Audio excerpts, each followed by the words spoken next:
such as receive a report and provide direction to staff regarding the recruitment process for the city clerk position.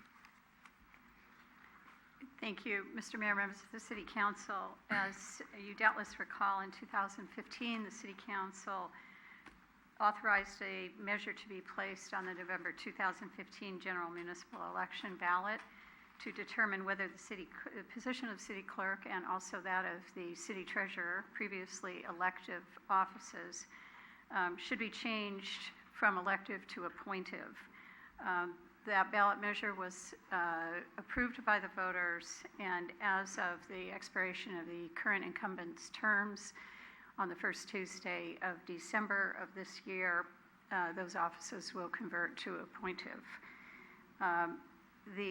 As the council probably recalls, staff recommended and the city council has previously approved that the duties previously performed by the elected city treasurer will be consolidated into those of the finance staff in our regular finance department. And the duties of the elected city clerk will be transferred to an appointive position according to a position description that was prepared earlier this year and was previously approved by the City Council. At the April 11th, 2017 meeting, the City Council considered and approved the plan to have that appointive position appointed by and responsible to the City Council itself. And the City Council provided no specific direction regarding the actual process for recruitment and selection of that position. The current action before you tonight is to consider whether you would like to hire a public sector recruitment firm to assist you with that recruitment and selection of the appointed city clerk. And if so, if you have any specific direction about what firm you would like to utilize and work with. In preparation for such a discussion with the City Council, staff has solicited from 4 firms who are in this business and are, I would say, all very competent and qualified, and with pricing that is generally within a very tight range. That we solicited proposals from 4 firms. We received proposals from 2 firms and have provided in the staff report. I'm happy to go over it if you would like, but the outline of the duties that, or the specific functions that the recruitment firm would provide in assisting you with recruiting and selecting a city clerk. I would point out, because I'm sure it's of important interest to the City Council, that process is expected to take approximately 120 days. And at this time, given that the first Tuesday in December is sooner than 120 days, staff has consulted with the existing elected city clerk whose term will be ending, and she has identified her interest and ability to continue for a short period of time in the function until the City Council has a new position or a new appointee in place to take full responsibility for the city clerk's job duties. So with that, staff is available to answer any questions or to accept your direction regarding the process that you would like to utilize. Okay, any questions for staff?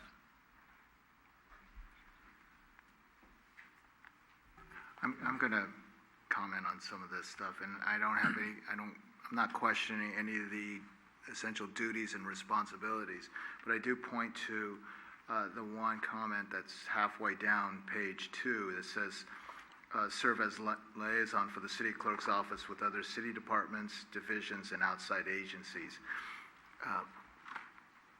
as a deciding factor on who becomes the city clerk, as a liaison with the city council and the city, I think it's very important that this is a resident or someone that is very familiar with this community.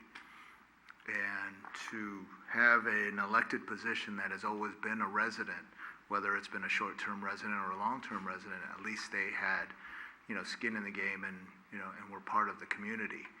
So I don't know how you're going to word that in your in their selection processes, because other than that, you're probably just going to get a professional or someone that knows the duties but has no idea what San Bruno's about. So that's going to be some of my my concerns as far as the selection process. Okay. Selecting the right candidate. Anyone else? Irene? First of all, I'd like to thank the city manager for taking the initiative to get this information. I know the council as a whole did not give you any direction about this, so I do appreciate that. I think the biggest obstacle that this city council has to overcome, and maybe the city as a whole, that the city clerk, an appointed city clerk, is a professional person. They are not the face of San Bruno. They are not the spokesperson for the city. They are not a lot of things that a traditional elected city clerk has been, at least in San Bruno. So that's not what this city clerk would be doing. This city clerk would be doing the professional job that we have listed out and we approved before. So I'm afraid that there probably isn't anybody in San Bruno that necessarily has these skills. I mean, part of the job description and the experience has to be a degree, has to have a more progressive experience doing a city clerk job. And unless Vicki Hachey has any interest in applying for that job, I think she's the only one in San Bruno that has had that experience. And she's sitting there looking at me blankly, so I'll stop now. Anyway, I don't think living in San Bruno is necessarily a thing to bring to this job. Anybody who gets this job would learn the city very quickly. I'm still against the city council appointing. I don't think that's something that is wise to do, so I'm going to vote against doing this at all because I don't think we should be doing it. Question to the city manager. I know the council voted majority to have the city council appoint the city clerk, but if a manager was to appoint the city clerk, would there be cost savings? Would you go through the same procedure? So typically, if for staff positions, our Human Resources Department conducts the recruitments. They are very busy. They do this essentially all day, every day, because we always have position vacancies. So we typically do that in-house and do not hire a recruitment firm to assist. So yes, we have the ability to do it, and yes, it is substantially cheaper to do it the way I would normally do it. Okay. And I agree with Irene. I told you my reasons why I believe it. The manager, he or she, going forward, whoever that happens to be, should appoint, because this is not a political appointment. I'm afraid it's going to be a political appointment when the council appoints this person. And if there ever is a conflict between the manager and the city clerk, what are you going to do? That's the question I have. What are you going to do? It's not the right thing to do, and I don't think it's prudent for the city to do this. So you're not looking for a motion. I'm just saying I'm against spending any monies for recruitment because I spoke my piece before. Marty? So there is a budget, right? So we have $35,000 that was planned to do this regardless. It was budgeted. And I think we should go with the one with the fixed cost.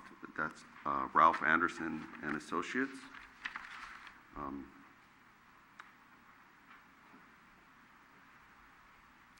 I'm sorry, that is correct. Yeah, the one firm proposed, one firm proposed a fixed cost fully inclusive of expenses and time, and the other consultant proposal that we received estimated costs.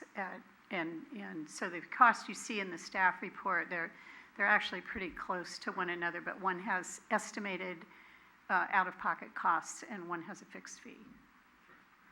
Okay. Rico? I would also, as city manager, would suggest out of the two, go with the fixed cost, which is Ralph Anderson and Associates. And I think you had alluded that that was what suggestion you would give out of the two. I would suggest that one out of the two, primarily because in the process of getting the proposals, that firm demonstrated a stronger level of interest. They were Johnny on the spot and followed up a couple of times in the process. So I would just say they've demonstrated a strong interest in doing the recruitment. Okay, thank you.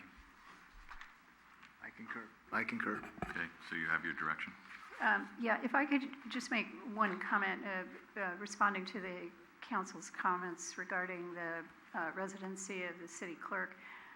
I just want to be clear that that is not a part of it's not a requirement as part of the adopted job description that the city council previously approved.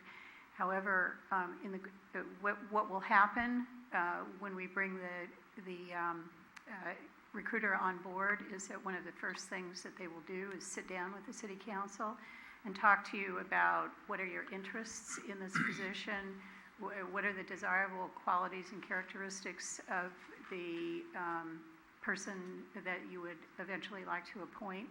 And so they'll develop a candidate profile that goes beyond the technical qualifications that are articulated in the job description. And that will give you an opportunity to have that kind of a conversation and to set those expectations about what in broad scope you're looking for. So I believe my direction is to seek to enter into a contract with Ralph Anderson Associates and then to bring back the process and timelines or to facilitate that relationship with the consultant to get that done. Okay. So does that mean that you need to bring back the contract to the council for council action, or can this move forward? No, if you make a motion this evening, you could approve it tonight. And that would allow the city manager to proceed. Right. So moved. Second? So motion is second on the question. All in favor? Aye. Any opposed? No. No.